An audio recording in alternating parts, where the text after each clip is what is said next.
ఆంధ్రప్రదేశ్ మాజీ ముఖ్యమంత్రి వైఎస్ జగన్ తాడేపల్లి నివాసం చుట్టూ గ్రిల్స్ ఏర్పాటు చేసిన సంగతి తెలిసిందే. సోషల్ మీడియాలో ఫోటోలు, వీడియోలు వైరల్ అవుతున్నాయి. దీంతో గ్రిల్స్ ఎందుకు ఏర్పాటు చేశారనే చర్చ జరుగుతుంది. ఈ క్రమంలో సోషల్ మీడియా వేదికగా గ్రిల్స్ ఏర్పాటుకు కారణాలపై కొందరు ట్వీట్లు చేశారు. గతంలో ఈ గ్రిల్స్ లేవని ఇటీవలే ఏర్పాటు చేసినట్లు చెబుతున్నారు. గ్రిల్స్ ఏర్పాటు చేయడానికి కొన్ని ముఖ్యమైన కారణాలున్నాయంటున్నారు.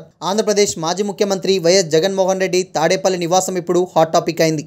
సీఎం హోదాలో ఉన్నప్పుడు తన నివాసాన్ని క్యాంప్ కార్యాలయంగా మార్చుకున్నారు. అయితే ఆ క్యాంప్ ఆఫీసులో ఫర్నిచర్ వ్యవహారం వివాదాస్పదమైంది. ప్రభుత్వ నిధులతో కొనుగోలు చేసిన ఫర్నిచర్ను మాజీ ముఖ్యమంత్రి ఇంకా ఉపయోగిస్తున్నారని కొత్త ప్రభుత్వం ఆరోపించింది. తాము ఫర్నిచర్కు లెక్కగట్టి డబ్బులు ఇస్తామని వైఎస్ఆర్సీపీ చెబుతుంది. ఆ తర్వాత జగన్ తాడేపల్లి నివాసం మీదుగా వెళ్లే రోడ్డులో కూడా ఆంక్షలెత్తివేశారు. ఆ రోడ్డులో నుంచి వాహనాలను అనుమతిస్తున్నారు. అయితే ఈ క్రమంలో జగన్ తాడేపల్లి నివాసం చుట్టూ ఏర్పాటు చేసి గ్రిల్స్ ఎపిసోడ్ ఇప్పుడు చర్చనీయాంశంగా మారింది. ఇంటి చుట్టూ గ్రిల్స్ ఎందుకు ఏర్పాటు చేశారనే చర్చ కూడా పెద్ద ఎత్తున జరుగుతుంది. జగన్ నివాసం చుట్టూ గ్రిల్స్ ఎందుకు ఏర్పాటు చేశారో చెబుతూ కొందరు ట్వీట్ చేస్తున్నారు. తాడేపల్లిలో వైఎస్ఆర్సీపీ అధినేత వైఎస్ జగన్మోహన్ రెడ్డి ఇల్లు కట్టుకున్నారని, దీనికి అనుకోని కార్యాలయాన్ని ఏర్పాటు చేసుకుంటూ మరొక భవనం కూడా ఉందన్నారు.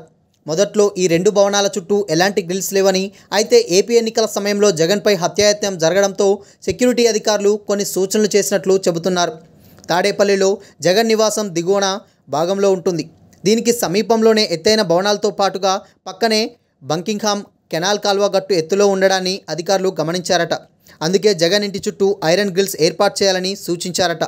స్నైపర్ షాట్స్ను నిలువరించే విధంగా ఇంటి చుట్టూ ఈ గ్రిల్స్ ఏర్పాటు చేశారని చెబుతున్నారు. జగన్ భద్రత కోసమే ఈ నిర్ణయం తీసుకున్నట్లు చెబుతున్నారు. అంతేకాదు, తాజాగా ఆంధ్రప్రదేశ్ మాజీ ముఖ్యమంత్రి వైఎస్ జగన్ నివాసం దగ్గర ప్రైవేట్ సెక్యూరిటీని కూడా ఏర్పాటు చేశారు. తన వ్యక్తిగత రక్షణ నిమిత్తం ఈ ప్రైవేట్ సెక్యూరిటీని నియమించుకున్నట్లు సమాచారం. విజయవాడలోని ఒక ప్రైవేట్ సెక్యూరిటీ ఏజెన్సీ నుంచి 30 మంది సిబ్బందిని జగన్ నియమించుకున్నట్లు తెలుస్తుంది. తాడేపల్లిలోని జగన్ ఇంటి దగ్గర ప్రైవేట్ సెక్యూరిటీ సిబ్బందిని కల్పించారు. వీరంతా సఫారీ డ్రెస్సుల్లో మెయిన్ గేట్ నుంచి లోపలికి వెళ్లారు. తాడేపల్లిలోని జగన్ నివాసం దగ్గర గతంలో ఉన్న పోలీస్ సెక్యూరిటీని ప్రభుత్వం తొలగించింది. మాజీ ముఖ్యమంత్రి హోదాలో ఉండే భద్రత మాత్రమే ఉంచింది.